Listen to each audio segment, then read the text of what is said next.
रीवा की एक शासकीय जमीन और हाथ से चली गई। उसके साथ ही हॉकर कॉर्नर भी चला गया। जिला न्यायालय के सामने जल संसाधन विभाग का कार्यालय बना हुआ था। उसके पास ही नगर निगम ने ठेले गुमटी वालों के लिए हॉकर कॉर्नर बनाया था।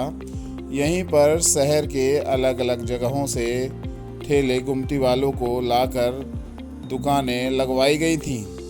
इन सब की दुकानों पर सोमवार को प्रशासन और नगर निगम ने जेसीबी चलवा दी। जल संसाधन विभाग का कार्यालय पहले ही जमींदोज हो चुका था।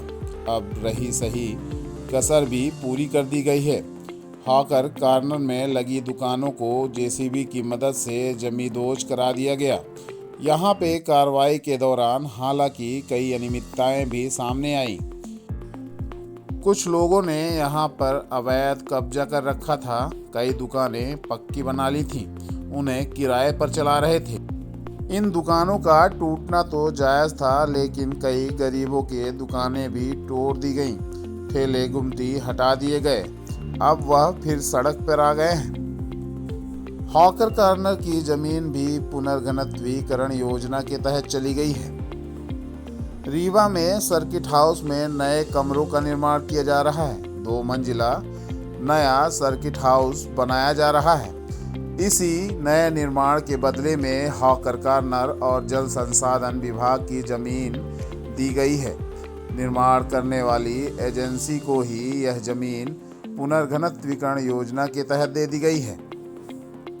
एजेंसी इस करोड़ों रुपए की जमीन के बदले में सर्किट हाउस के अलावा बैंक्वेट क्लब में एक भवन और कलेक्ट्रेट में 3रे मंजिल में एक भवन का निर्माण करके प्रशासन को देगी। करोड़ों रुपए की इन जमीनों को पुनर्घनत्वीकरण योजना के तहत खर्च कर जनता को कुछ हाथ नहीं लगने वाला है। यह सारी व्यवस्थाएं वीआईपी और प्रशासनिक अधिकारियों के सुख सुविधाओं पर खर्च होने जा रही है। इस जमीन पर भी आने वाले समय में समदड़िया जैसा कॉम्प्लेक्स बनेगा, लेकिन इन गरीबों के लिए यहाँ कोई जगह नहीं होगी। हॉकर कॉर्नर से जिन ठेले गुमटी वालों को हटाया गया, अब वह अपना डेरा डकुला लेकर इधर उधर सड़कों पर भटकते फिर रहे हैं। बेरोजगारों को किसी तरह से रोजगार मिला था, वह ठेले गुमटी लगाकर काम चला रहे थे, लेकिन अब उन्हें नया ठिकाना तलाशना पड़ेगा। हॉकर कॉर्नर पर देर रात तक कार्रवाई जारी रही। कुछ लोग अपना कब्जा छोड़ने को तैयार नहीं थे, जिन्हें हटाने के लिए देर रात तक प्रशासन मौके पर ही जमा रहा।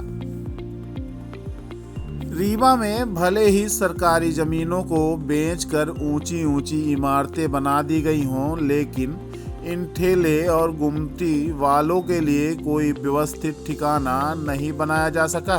इन बेचारों को विकास के नाम पर यूं ही ठोकरें मिल रही हैं।